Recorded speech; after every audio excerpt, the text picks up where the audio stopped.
powerful passage talking about the huge run-up in fiscal policy in recent years in response to COVID.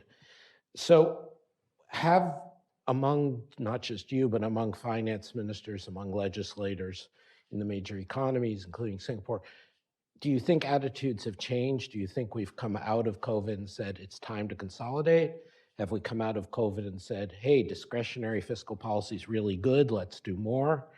I mean, what role do you think fiscal rules can play in constraining these things? Well, I think in response to the current situation where, you see, in the run-up to where we are now, you have had a situation of excess demand, understandably because of COVID-19, and then meeting supply shocks induced by the pandemic and also the war in Ukraine. And because of the excess demand, supply tightness, you've got inflation.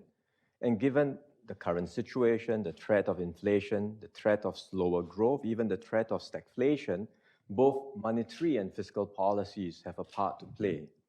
Monetary policies should rightfully focus on tackling inflation and ensure that inflationary expectations are well anchored.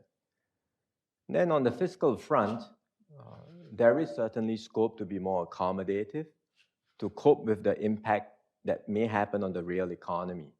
But as I was trying to explain just now, it's not just how much you spend for counter-cyclical reasons, it's also the composition of the spending and the design of specific reforms to focus on delivering public goods, supply-side investments. I think these are important.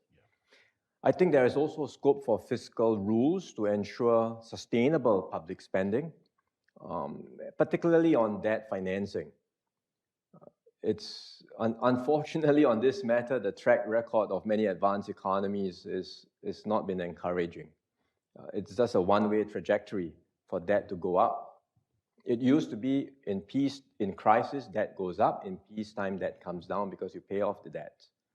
I think in the last few decades, you have had more debt in bad times, more debt in good times. And I'm not sure how long this can last. That is not a free lunch. Someone has to pay for it eventually. Future taxpayers will have to pay. And at some point, there will be a limit where debt repayments, you lose the credibility of debt repayments, and this can happen very quickly. Of course, that limit will vary from country to country. Bigger countries will have more latitude. If you are the US with a continental-sized economy and the global reserve currency, you have much more latitude than Singapore. But still, there will be a limit, and at some point in time, I think countries will have to find ways to taper off spending and ensure that they rebuild fiscal space to cope with future shocks. Thank you.